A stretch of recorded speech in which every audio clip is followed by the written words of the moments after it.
മഹാനായ മുത്തുനബി സല്ലല്ലാഹു അലൈഹി വസല്ലമ തങ്ങൾ പറഞ്ഞു, ചില ആളുകൾ ജീവിതത്തിൽ സാഹചര്യങ്ങൾക്ക് വഴിപ്പെട്ടുകൊണ്ട് തെറ്റുകുറ്റങ്ങൾ ചെയ്തുപോയി. ഖബറടക്കപ്പെടുന്ന സമയത്ത് സൂദൽ വുജൂഹി, മുഖങ്ങൾ കറുത്തവരായ രൂപത്തിൽ, വികൃതമായ രൂപത്തിൽ ആണ് അവരെ ഖബറിലേക്ക് വെക്കപ്പെടുന്നത്. അല്ലെങ്കിൽ ഖബറിൽ വെച്ചതിന്റെ ശേഷം അവിടെ രൂപമൊക്കെ മാറുന്നു, അവിടെ മുഖം കറുത്തുപോകുന്നു, ജീവിതത്തിൽ ചെയ്തുപോയ തെറ്റുകുറ്റങ്ങൾ കാരണത്താൽ.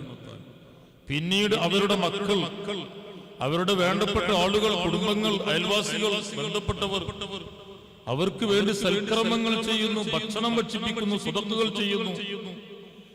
അവര് ഖബറിലെത്തിയതിന് ശേഷം സൽക്കർമ്മങ്ങൾ ചെയ്യാൻ കഴിയില്ലെങ്കിൽ അവരുടെ മക്കൾ, കുടുംബങ്ങൾ, അവരുടെ പ്രവർത്തനങ്ങൾ, സൽക്കർമ്മങ്ങൾ മുഖേന അവരുടെ ദോഷങ്ങളൊക്കെ പുറത്ത് പിന്നീട് അവരെ പുനർജീവിപ്പിക്കപ്പെടുന്ന സമയത്ത്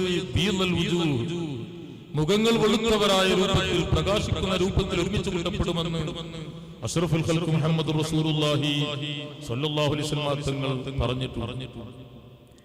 മരണശേഷം നമ്മുടെ ഉപ്പമാർ, നമ്മുടെ ഉമ്മമാർ ജീവിതത്തിൽ നമ്മുടെ ഖിദ്മകൾ അവർക്ക് ആവശ്യമാണ്. അതിനേക്കാൾ ഏറ്റവും കൂടുതൽ അവർ ആവശ്യപ്പെടുന്നത് മരണശേഷമാണ്. മഹാനായ മുത്തുനബി സല്ലല്ലാഹു അലൈഹി വസല്ലം തങ്ങൾ പറഞ്ഞു, ഇന്നൽ മയ്യിത ലയന്തളിറു ദഅവത അഖീഹി വബിനിഹി. ഏതൊരു മയ്യിത്തും ഖബറിൽ കിടക്കുന്ന സമയത്ത് അവർ കാത്തിരിക്കുകയാണ്, തന്റെ മക്കളുടെ പ്രാർത്ഥന കാത്തിരിക്കുകയാണ്, തന്റെ സുഹൃത്തുക്കളുടെ, ബന്ധപ്പെട്ടവരുടെ സ്വതക്കുകൾ, സൽക്കർമ്മങ്ങൾ കാത്തു കിടക്കുന്നു. ഏതുപോലെ സമുദ്രത്തിൽ അകപ്പെട്ട ഒരു വ്യക്തി കര കാണാതെ, ഒരു കയറിന്റെ കഷ്ണം പോലും ലഭിക്കാതെ വിഷമിച്ചുകൊണ്ടിരിക്കുന്ന സമയത്ത് ഒരു കയറിന്റെ കഷ്ണം അവർക്കെങ്ങാനും കിട്ടിയാൽ എത്ര സന്തോഷമായിരിക്കും. ഇതുപോലെ ഒരു മനുഷ്യൻ മരണപ്പെട്ടുപോയ ഒരു വ്യക്തി അവന്റെ വേണ്ടപ്പെട്ട ആളുകൾ സ്വതക്കുകളോ ഭക്ഷണം കൊടുക്കലോ അല്ലെങ്കിൽ എന്തെങ്കിലും സൽക്കർമ്മങ്ങൾ ചെയ്താൽ അത് അവരെ സംബന്ധിച്ചിടത്തോളം കര കാണാതെ അലഞ്ഞു നടക്കുന്ന ഒരു മനുഷ്യൻ, കടലകപ്പെട്ട മനുഷ്യൻ ഒരു കയറിന്റെ കഷ്ണം കിട്ടുമ്പോൾ എന്തൊരു സന്തോഷമായിരിക്കും. അതിനേക്കാൾ കൂടുതൽ സന്തോഷം മുത്തുനബി സല്ലല്ലാഹു അലൈഹി വസല്ലം തങ്ങൾ പറയുന്നു, ഖൈറുൻ മിനദ് ദുനിയ വമാ ഫീഹാ. ദുനിയാവ് മൊത്തം, ഭൗതികലോകത്തിലുള്ള സർവ്വവും ലഭിക്കുന്നതിനേക്കാൾ അവർക്ക് ഏറ്റവും സന്തോഷം അവന്റെ വേണ്ടപ്പെട്ട ആളുകളുടെ, മക്കളുടെ പ്രാർത്ഥനയാണ് എന്ന് പറയുന്നത് അഷ്റഫുൽ ഖൽഖ് മുഹമ്മദ് റസൂലുള്ളാഹി. അപ്പൊ നമ്മുടെ പ്രാർത്ഥനകളും നമ്മുടെ ഖിദ്മകൾ ഏറ്റവും കൂടുതൽ ആഗ്രഹിക്കുന്ന, അവർ ആശിക്കുന്ന സമയമാണ് മരണശേഷം എന്ന് പറയുന്നത്. നാം മരണശേഷം അവർക്ക് വേണ്ടി എന്ത് ചെയ്താലും അവർക്ക് ഉപകരിക്കുമെന്നാണ് മഹാന്മാരൊക്കെ നമ്മെ പഠിപ്പിച്ചു. മക്കൾ ദുആ ചെയ്യണമെന്നില്ല, മക്കള് സൽക്രമങ്ങൾ ചെയ്താൽ തന്നെയും അതിന്റെ പ്രതിഫലം, അതിന്റെ തുല്യമായ പ്രതിഫലം അവരുടെ മരണപ്പെട്ട ആളുകൾക്ക് ലഭിക്കുമെന്നാണ് മഹാനായ ഇമാം അശ്ശാഫി റളിയല്ലാഹു അൻഹു പറഞ്ഞത്. ഞാൻ പറഞ്ഞു വരുന്നത്, നമുക്ക് വേണ്ടപ്പെട്ട ആളുകൾ മരണപ്പെടുമ്പോൾ അല്ലെങ്കിൽ മരണപ്പെട്ടു പോയതായിരിക്കുന്ന നമ്മുടെ ഉപ്പമാർക്ക് വേണ്ടി, ഉമ്മമാർക്ക് വേണ്ടി നമ്മുടെ ഈ മേഖലയിൽ കുറെ മുത്തഅല്ലിമീങ്ങളൊക്കെ കൂടിയിട്ട് ഒരു മാസത്തിൽ ദുആ ചെയ്യാനുള്ള ഒരു സദസ്സ് കൂടിയാണ് നമ്മുടെ ഈ സദസ്സ്. അൽഹംദുലില്ലാഹ്, വലിയ ബറക്കത്തുള്ള സദസ്സ്. അല്ലാഹുവിനെ കബൂലാക്കണം. അല്ലാഹു സുബ്ഹാനഹു വ തആല ഒരു ഖുദ്സിയായ ഹദീസിലൂടെ ഓർമ്മപ്പെടുത്തി, കുന്തു കൻസൻ മഖ്സിയൻ, ഞാൻ ഒരു അറിയപ്പെടാത്ത ഒളിഞ്ഞു കിടക്കുന്ന ഒരു നിധിയായിരുന്നു. ഫഅഹ്ബബ്തു അൻ ഉറഫ. അല്ലാഹു പറയണം, നമ്മൾ ആർക്കാണെങ്കിലും ഒരു ബർത്ത്ഡേ, ഒരു ജനന സമയമുണ്ടാകും. എപ്പോൾ ജനിച്ചു എന്ന് നമുക്കത് പറയാൻ സാധിക്കും. എന്നാൽ റഹ്മുർ-റഹീമായ റബ്ബ് സുബ്ഹാനഹു വ തആല ഖദീമാണ്, ആദ്യമില്ലാത്തവനാണ്, പണ്ടേ ഉള്ളവനാണ് അല്ലാഹു സുബ്ഹാനഹു വ തആല.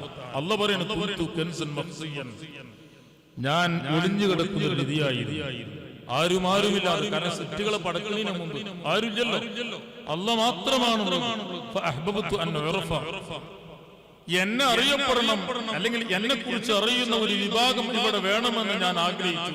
അല്ലാഹു പറയുന്നു, ഫഅഹ്ബബ്തു അൻ ഉറഫ, എന്നെ കുറിച്ച് മനസ്സിലാക്കുന്ന, എന്നെ കുറിച്ച് അറിയുന്ന ഒരു വിഭാഗം ആളുകൾ ഇവിടെ വേണമെന്ന് ഞാൻ ആഗ്രഹിച്ചു. ഫഖലഖത്തുൽ ഖൽഖ, അങ്ങനെയാണ് ഞാൻ സൃഷ്ടികളെ പടച്ചത്, മനുഷ്യകുലത്തെ പടച്ചത് അങ്ങനെയാണ്.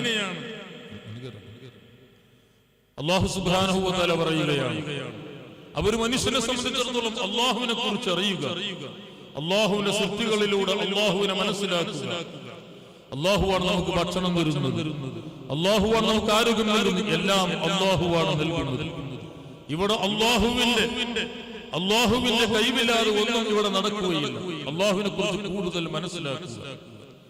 ഇങ്ങനെ മനസ്സിലാക്കിയ വിഭാഗമാണ് അള്ളാഹുവിന്റെ ഔലിയാക്കൾ എന്ന് പറയുന്നത്. മഹാനായ ദിഫായി ശൈഖ് റളിയല്ലാഹു അൻഹുവിനെ വിളിക്കപ്പെടുന്ന നാമം തന്നെ സുൽത്താനുൽ ആരിഫീൻ എന്നാണ്.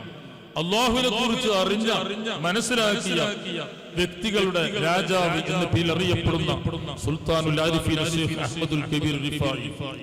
ആത്മീയ ലോകത്ത് അറിയപ്പെടുന്ന 4 നേതാക്കളുണ്ട്. അൽ ഖുതാബുൽ അർബഅ എന്ന പേരിൽ അറിയപ്പെടുന്നു 4 കുതുബുകൾ.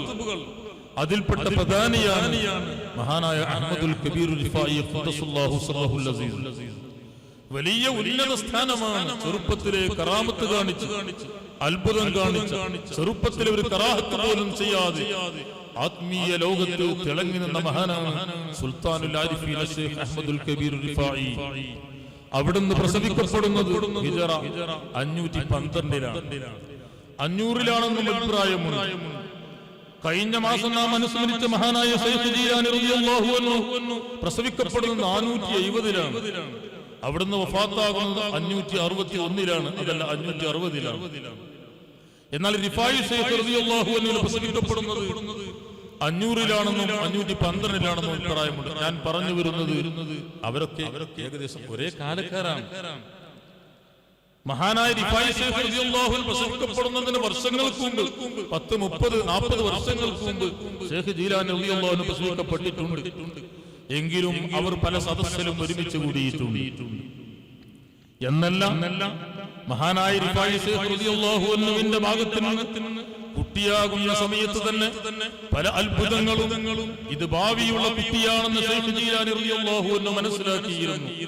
അതുകൊണ്ടാണ് രണ്ടുപേരും ഒരിക്കലും ഒരു കപ്പലിലൂടെ യാത്ര ചെയ്യുന്ന സമയത്ത് ശൈഖ് ജീലാനി തങ്ങളുടെ നേതൃത്വത്തിലാണ് യാത്രയുള്ളത്. ഒരു വലിയ സിയാറത്താണ്. ഈ യാത്രക്കിടയിൽ ശൈഖ് ജീലാനി റളിയല്ലാഹു അൻഹുവിന്റെ കൂടെയുള്ള ആളുകളുടെ വക്കൽ അവർ കൊണ്ടുവന്നിരുന്ന വെള്ളം അങ്ങ് തീർന്നുപോയി. കുടിക്കാനുള്ള വെള്ളം തീർന്നു. അവർക്ക് വെള്ളം ആവശ്യമായി വന്നു. കടലിൽ നടുവിലെത്തിയിട്ടുണ്ട്, വെള്ളമില്ല. ദാഹിച്ച അവശരായി നിൽക്കുമ്പോൾ അവരെല്ലാവരും കൂടി ശൈഖ് ജീലാനി തങ്ങളെ സമീപിക്കുകയാണ്. ശൈഖ് ജീലാനി തങ്ങൾ അടുത്തു വന്നാൽ അതിന് പരിഹാരമുണ്ടെന്ന് അവർക്കറിയാം. ശിഷ്യന്മാരെ എല്ലാവരും ചെന്നു, ഞങ്ങൾ കുടിക്കാൻ വെള്ളമില്ല. മഹാനായ ശൈഖ് ജീലാനി റളിയല്ലാഹു അൻഹു അവർക്ക് കുടിക്കാനുള്ള ശുദ്ധമായ വെള്ളം കൊടുക്കാൻ വേണ്ടി, കറാമത്ത് കൊണ്ട് വെള്ളമുണ്ടാക്കി കൊടുക്കാൻ വേണ്ടി ആഗ്രഹിച്ചു. പക്ഷേ ശൈഖ് ജീലാനി റളിയല്ലാഹു അൻഹു കയ്യും ഇല്ലായ്മയിൽ നിന്ന് പടക്കുകയല്ല ചെയ്യുന്നത്. ഉള്ളതില്ലെന്ന് ഉപ്പുരുചിയുള്ള വെള്ളം ശുദ്ധമായ വെള്ളമാക്കാനാണ് ശൈഖ് ജീലാനി റളിയല്ലാഹു അൻഹു ശ്രമിച്ചത്. പക്ഷേ ശൈഖ് ജീലാനി തങ്ങളങ്ങ് യാത്രക്കാരെന്ന് വീക്ഷിച്ചു നോക്കുമ്പോൾ അതിലൊരു കുട്ടിയുണ്ട്. ആ കുട്ടി ഭാവിയുള്ള കുട്ടിയാണ്. ഏതാണ് കുട്ടി? മഹാനായ അഹ്മദുൽ കബീർ റിഫായി ഖദ്ദസല്ലാഹു സിർറഹുൽ അസീസ് തങ്ങൾ വലിയ ഭാവിയുള്ള കുട്ടിയാണെന്ന് ശൈഖ് ജീലാനി തങ്ങൾ അറിയുന്നു. ശൈഖ് ജീലാനി തങ്ങൾ മനസ്സിലാക്കുന്നു. ശൈഖ് ജീലാനി തങ്ങൾ തന്നെ സമീപിച്ചതായിരിക്കുന്ന ആളുകളോട് പറയുന്നു, നമ്മുടെ യാത്രയിൽ ഒരു കുട്ടിയുണ്ട്, നല്ല ഭാവിയുള്ള കുട്ടിയാണ്. ആ കുട്ടിയുടെ നിങ്ങൾ സമീപിക്കേണ്ടതുണ്ട്. നിങ്ങളുടെ ആവശ്യം കുട്ടിയുടെ അടുത്ത് എന്നാൽ അത് നിറവേറുന്നതാണ്. അപ്പോൾ അവരെല്ലാം തേടി കബീറോട് ഉപ്പുനീർ തണ്ണീർ ആക്കിക്കൊടുത്തോവർ. റിഫായി മലയിൽ കാണാം. അവരെല്ലാവരും കൂടി ശൈഖ് ജീലാനി തങ്ങളുടെ നിർദ്ദേശപ്രകാരം മഹാനായ റിഫായി ശൈഖ് റളിയല്ലാഹു അൻഹു അടുത്തേക്ക് ചെല്ലുന്നു. ശൈഖ് റിഫായി ശൈഖ് റളിയല്ലാഹു അൻഹു എന്ത് ചെയ്യുമെന്നറിയുമോ? ഉപ്പുരുചിയുള്ളതായിരുന്ന വെള്ളം എടുത്തുകൊണ്ട് ശുദ്ധമായ വെള്ളമാക്കി കൊടുത്തു. കണ്ടോ നിങ്ങൾ, ശൈഖ് ജീലാനി തങ്ങൾക്ക് ഞാനൊരു വലിയവനാണെന്ന ചിന്തയില്ല, അല്ലെങ്കിൽ എന്നേക്കാൾ മറ്റുള്ള ഉയരുമോ എന്ന ചിന്തയുമില്ല.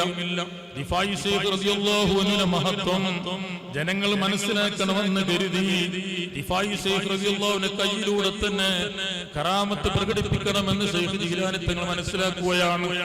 അപ്പോൾ ഞാൻ പറഞ്ഞു വരുന്നത്, പലരും പല സദസ്സിലും ഒരുമിച്ച് കൂടിയിട്ടുണ്ട്. ശൈഖ് ജീലാനി തങ്ങൾ ജീവിച്ച അതേ കാലഘട്ടത്തിൽ തന്നെയാണ് മഹാനായ ശൈഖ് റിഫായി റളിയല്ലാഹു അൻഹു ജീവിച്ചത്.